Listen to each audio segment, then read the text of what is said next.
j'ai noté que dans le Finistère, il y avait 39 petites villes de demain. La moitié de l'économie du territoire, globalement, est située à Quimperlé, autour de forces industrielles.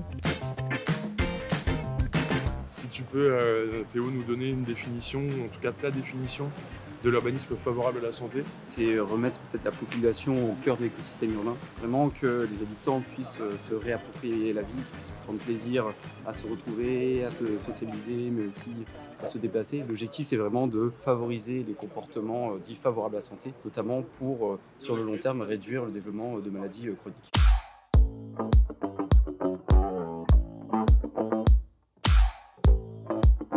On peut peut-être mettre une petite halle de marché. En périphérie de chaque côté, côté gare et côté pôle commercial, on crée 2 poches de stationnement avec une logique d'autopartage.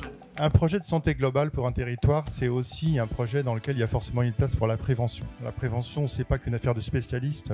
Je crois que Sébastien Miossec l'a bien dit, c'est pas avec des outils ou avec des experts qu'on résout les problèmes d'un territoire, mais c'est aussi parce que une population s'en empare avec un certain nombre de grands enjeux. D'une part, l'idée que notre système de santé en France est historiquement fondé sur le soin, sur le curatif, à l'inverse d'autres pays. Je pense aux pays scandinaves notamment, où la culture de la prévention est très très développée. Et alors, ça ne veut pas dire que la population vit mieux, ça veut dire simplement qu'on a intégré aussi dans la vie quotidienne, dans les pratiques quotidiennes, dans les habitudes sociales, finalement un rapport différent à sa santé qui passe par une prévenance plus globale, générale sur la vie quotidienne et peut-être aussi les relations qu'on peut avoir au sein d'un territoire comme le vôtre. Le deuxième élément, évidemment, surtout dans un territoire comme ici, marqué par des inégalités d'accès à la santé, c'est bien entendu l'enjeu social et sociétal de réduire les inégalités d'accès à la santé. Il faut inscrire ces inégalités sociales et territoriales de santé dans l'ensemble des déterminants sociaux de la santé qui touchent à la fois à l'environnement dans lequel on évolue, le cadre de vie dans lequel on évolue. Ce fil conducteur, on l'avait plus ou moins mis en place avec cette notion de prendre soin pour pouvoir aborder cette question de la ville vue à travers le prisme de la santé publique. On a refait le lien avec la ville grâce à un parc urbain qui est au bord de l'EHPAD. Par rapport à ce que nous avons contractualisé donc, en mars 2021, vous le verrez, bon nombre d'actions ont été réalisées, la plupart d'entre elles, à tout du moins engagées. Donc ça veut dire que ce programme trouve son efficacité.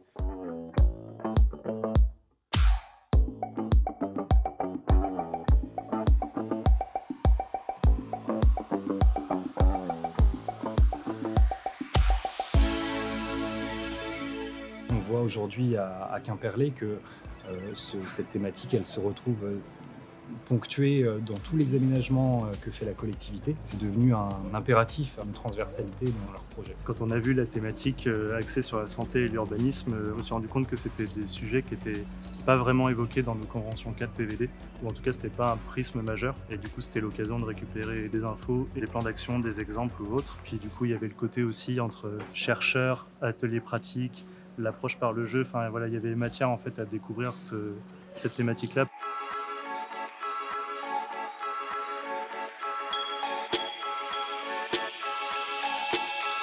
Notre santé, finalement, elle dépend que de 20% de la qualité du système de santé. Tout le reste, une grande partie, à peu près environ 60% selon les études, ça va dépendre finalement de l'aménagement du territoire. Ce matin, c'est une petite marche, c'est quelque chose, une action qui a été initiée par le collectif de santé. On va évoquer, moi et ma santé, je me sens comment? Moi et le mouvement, je suis comment? Moi et mes émotions avec tout ça, comment j'arrive à ressentir ça? Mon alimentation, j'en suis où? Et on essaie de balayer en fait les différents aspects qui peuvent rentrer en ligne de compte dans la santé.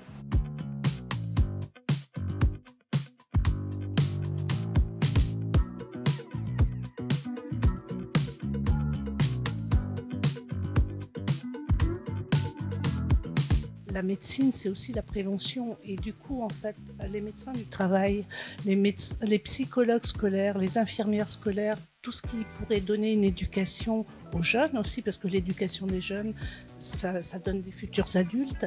Juste pour rebondir, parce que ce que vous dites est absolument juste, du coup, peut-être replacer l'urbanisme favorable à la santé comme une action, en fait, qui vise à moins tomber malade. Mais ceci dit, dans les axes de l'urbanisme favorable à la santé, évidemment, l'accès aux soins reste un axe très fort.